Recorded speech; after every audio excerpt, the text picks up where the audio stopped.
Tole, kam jirtu barattoota nagaa keessanii, baga nagaa taatanii.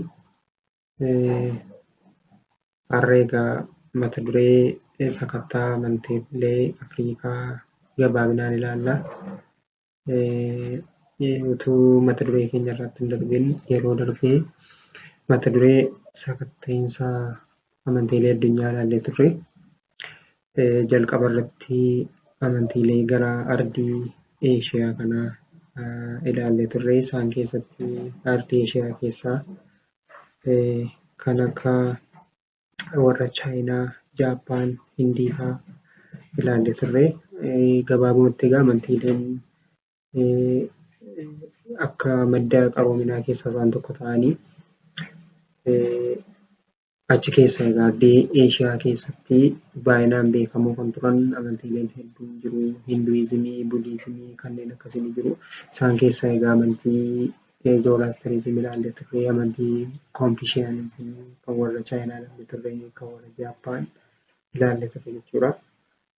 Kana qofa otoo hin taane egaa ardii Awurooppaa keessatti illee amantiileen kan warra Giriik durii akkasuma kan warra Roomaa durii ni jiru.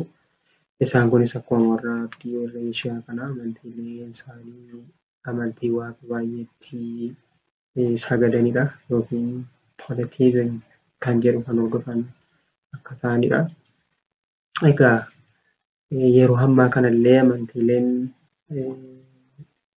kunneen kan akka Hinduizimii, Budiizimii ni jiru. Isaaniin alatti amantiileen haaraan yeroo ammaa addunyaa kanarra babal'atanii ni jiru. Kanneen akka saayintooloojii, amantiilee kanneen akka tootemizimii wal fakkaatan hantuuta fa'aatti kan sagadan amantiilee hedduutu jira. Egaa hunda kana ilaaluun hin danda'amu. Kanaaf har'a egaa ardii Afrikaatti dhufna. Ardii Afrikaa keessaa immoo qaroomina warra Giriik duraanii yookiin warra Misir ni beektu. Akkasuma warra Kuush kana warra Nuubiyaa kana ni beektu. Egaa qaroominni warra Afrikaa kun keessumattiyyuu kan warra Kuush kuni warra Awurooppaa kanaan mataa dhukkubbii tureera. Kanaaf egaa qaroomina isaanii kana booddeetti hambisuuf jecha gama amantiitiin amantiin egaa madda qaroomina jalqabaatinneerra. Kuush kunis amantii mataa isaanii qabu turanii. Haa ta'uyyuu malee amantii isaa kana sababa kitaaba barreeffamaa hin qabneef akkasuma sababa amantiilee isaanii kun warra alaa yookiin warra dhihaa kana sababa hin hammanneef akka waan amantii sirrii hin taaneetti fudhatu. Barreeffama akka waan dhugaatti fudhatu, afoola immoo akka sobaatti fudhatu jechuudha. Garuu barreeffamni hundi dhugaa miti. Afoolli hundis soba jechuun hin danda'amu jechuudha. Kanaaf amantiilee Afrikaa keessattis immoo kitaabni barreeffamaa haa dhibuyyuu malee argaa dhageettiin ni jiru, seeneffamoonni afoolaa ni jiru, akkasuma meeshaaleen amantiilee keessatti fayyadaman ni jiru jechuudha. Akka Oromootti yoo fudhanne bokkuun, kallachi, caacuun, siinqeen meeshaaleen hedduun dhimma amantii wal qabatan hedduutu jira jechuudha. Kanaafiyyuu isaan kun akkasuma arga dhageettiin jiraannaan immoo barreeffamni jiraachuun dirqama miti jechuudha. Kanaaf amantiileen Afrikaa hedduun isaanis egaa kanarratti xiyyeeffatu. Kan warra Giriik kan dhiifama, kan warra Misira yoo fudhanne egaa isaanis amantiin isaanii laga Naahil irratti xiyyeeffata. Kanas barattaniittu. Warri Misir egaa qaroomina laga Naahiliin beekamu. Akkasuma piraamidii adda addaa hojjechuu. Namni yoo du'e yeroo dheeraadhaaf reeffa tursuuf magnifikeeshin kan jedhamu. Akkasumallee sirna barreeffamaa hieroogilifiks qabaachaa turuun isaanii ni beekama. Kanaan cinatti egaa amantiin pooliteezim jedhamu hordofu jechuudha. Isaan kunis waaqalee hedduutti sagadaa turanii. Kanaaf amantii ofii isaanii ni qabu jechuudha isaan kunis. Inni biraan kan nuti ilaallu haala amantii Kuush gabaabinaan ilaalla. Amantiileen Kuush egaa akkamittiin amantiilee warra dhihaa yookiin warra Awurooppaa kanaan dhaalamanii kan jedhu yoo ilaalle sababa barreeffama dhabuu jenneerra duraan sababa namoota alaa hirmaachisuu dhabuu jenneerra. Isaan kun akka ijootti uffatamu. Egaa kana qofa utuu hin taane dhiibbaan amantiilee warra Kuush kun boodatti hafaniif sababa keessaa fi alaati jechuudha. Keessa gaafa jennu mootummaalee dhufaa darbaan dhufanii, ala gaafa jennu immoo dhiibbaa humnoota alaati jechuudha. Teekinooloojiin illee isa tokko kanneen kana fa'i jechuudha. Egaa sababa kanaa amantiileen Afrikaa hedduun isaanii amantiilee hambaatiin dhaalamanii jechuudha. Gama biyya keenyaatti gaafa deebinu amantiileen biyya hambaa biyya kana kan seenan egaa keessumattuu bara mootii Izaanaa amantiin Ortodoksii biyya kana seeneera. Jaarraa arfaffaa jechuudha. Akkasuma jaarraa torbaffaa keessa dhufaatiin amantii Musliimaa dhiibbaa uumeera. Isaan kun egaa warri Musliimaa kun gara qarqara Galaana Diimaa keessumaa sababa daldalaatiin hariiroo biyya keessaa uumuudhaan amantii isaanii biyya kana seensisaniiru. Mootummoonni Islaamaa fi Kiristaanaa jechuun wal qoqqooduun lola bananiiru jechuudha biyya Itoophiyaa keessatti. Sababa kanaaf egaa biyya kana seenuu danda'anii.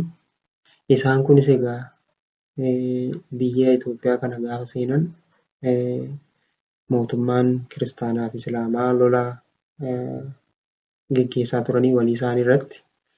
Itoophiyaanis egaa amantii mataa isaanii ni qabu turanii. Keessumattuu warri Kuush amantii mataa isaanii ni qabu. Garuu sababa dhiibbaan alaa kun dhufeef isaan kaan gara amantii warra Musliimaatti, isaan kaan immoo gara Kiristaanaatti seenan jechuudha. Isaan kunis dhiibbaadhaan jechuudha. Keessumattiyyuu mootummaan Minilik amantii Ortodoksii babal'isuudhaaf yaalii gochaa tureera. Yeroo kana egaa namoonni amantii Kiristaanaa fudhachuu hin barbaanne gara amantii Musliimaa deemaniiru jechuudha. Dirqamaan amantii fudhachuurra gara warra Musliim Sultaanate jedhamu sana goruudhaan amantii sanas achumaan fudhatanii jechuudha. Egaa keessumattiyyuu warri kara Sumaalee biyya kana kan seenan isaanii naannoo sanaan karaa Harargee fa'aa fudhachuu dandeenya. Biyya kana keessatti warroonni amantii Musliimaa baay'inaan hordofaa jiran akkaataan yeroo sanaan biyya seenanii jechuudha. Oromiyaa keessa yoo fudhanne bakkeen amantii Musliimaa hordofan baay'inaan yoo fudhanne xiinxaluu dandeenya jechuudha. Fakkeenyaaf gara Jimmaa kanatti mootiin Jimmaa Abbaa Jifaar hariiroo eenyu wajjin qaba ture? Akkaataan ijaarsa mana Jimmaa Abbaa Jifaar kan eenyu waliin wal fakkaata yoo jenne kan warra Arabaa waliin wal fakkaata jechuudha. Akkasumallee dirree Sheek Huseen fudhachuu dandeenya. Dirree Sheek Huseen dura maal ture seenaa yoo qoranne bakka jila abbaa muudaa ture. Isaan kunillee achiin dhufanii amantii sana babal'isan jechuudha. Warri Kiristaanaas akkuma kana biyya kana erga seenanii tulluuwwan Oromoon Irreechaa tulluu geggeessu akkasuma galma Qaaluu irratti ijaaruu mancaasuun bataskaana irratti ijaaraa turanii. Akkasuma hora Oromoon irratti horii isaa baafatu dhukkuba adda addaa irraa fayyu isaan immoo xabalatti jijjiiruudhaan iddoo xabalaa godhaniiru jechuudha. Akkuma kanallee bakka galma Qaaluu bakkeewwan ulfoo ta'an gadaamii adda addaa ijaaruudhaan bataskaanni adda addaa irratti ijaaramaa tureera jechuudha. Egaa dhiibbaan isaanii dhimma amantii qofa utuu hin taane gama hedduudha. Gama afaanii yoo fudhanne afaan Oromoo akka badu, afaan amantii, afaan Amaaraa, afaan Giizii akka ta'u taasisaniiru jechuudha. Isa qofallee utuu hin taane maqaan Oromoon moggaafaman gara afaan biraatti akka jijjiiramu taasisaniiru jechuudha. Warri Musliimaas haaluma kanaan gama maqaatiin fudhachuu dandeenya. Maqaan Oromoo gama maqaa warra Arabaatti jijjiirameera jechuudha. Bakkillee akkuma kana lafti Oromollee maqaa jijjiirratee maqaan har'a Oromoon ittiin bakkeewwan adda addaa waamu maqaa bataskaanaatiin maqaa amantaa sanaan wal fakkaatuun maqaan jijjiirameera jechuudha. Safara Maaramii, Safara Goorgisii kanneen jennu isa qofa utuu hin taane Finfinneen, Addis Ababaa fi Amboon illee maqaan isaa durii maal ture yoo jenne Bishooftuun eenyu ture? Adaamaan eenyu ture? Maqaawwan hedduun magaaloleen Oromiyaa keessa jiran hedduun isaaniillee maqaa jijjiirratanii turaniiru jechuudha. Maqaan lafa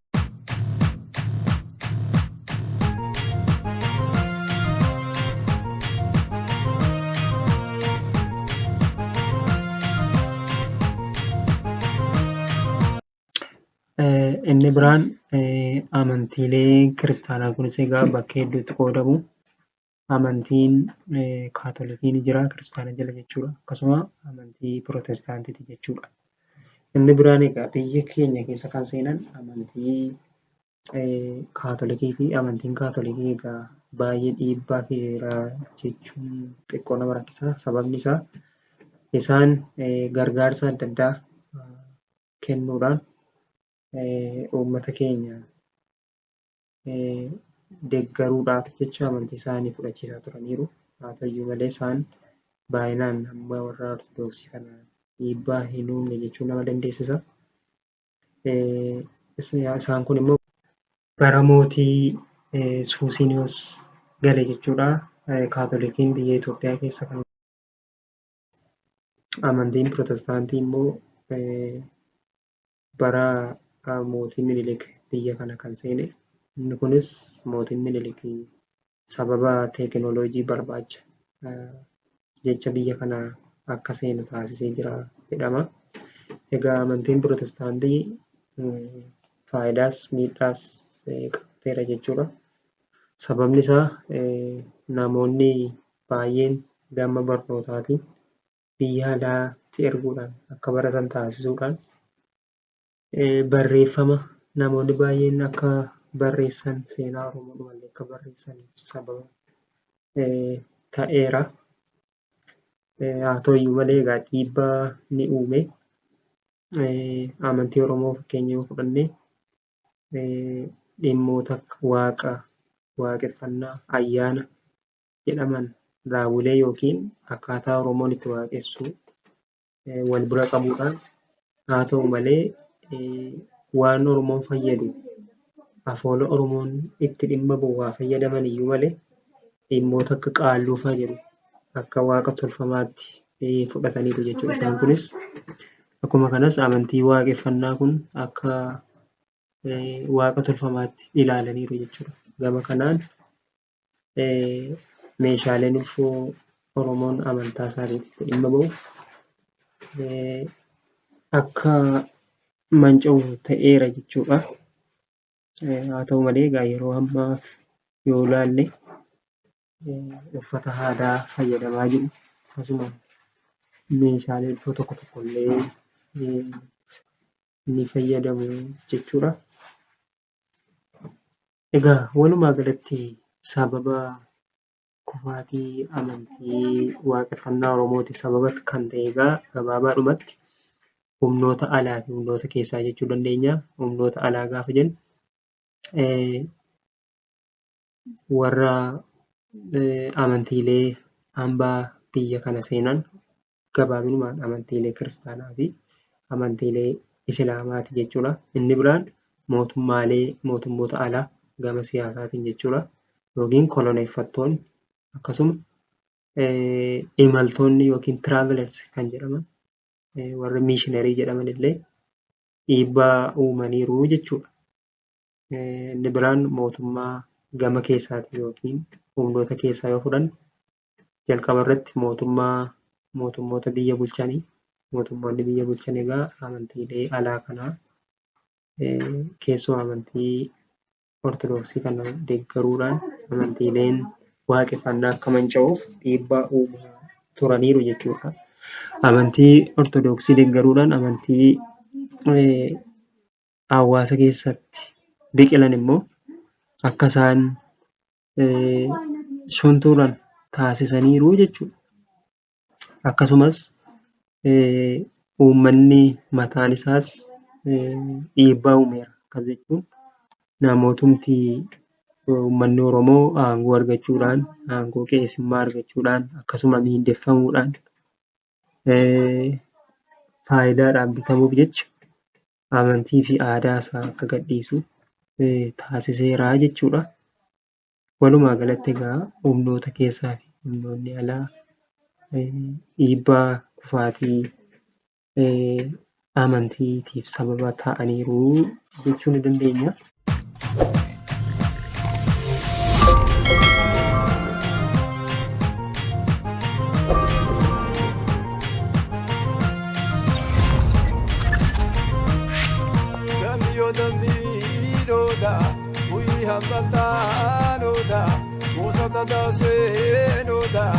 Ataaja jibaanoodha bukkee gadiidhaanoodha yaa hara bukkee hooda moja dhallaatuudhoodha hawaasa dhuugoonoodha yaa odaa anabee hooda odaa misiluu hooda odaa bulluqii hooda odaa roobaa hooda yaa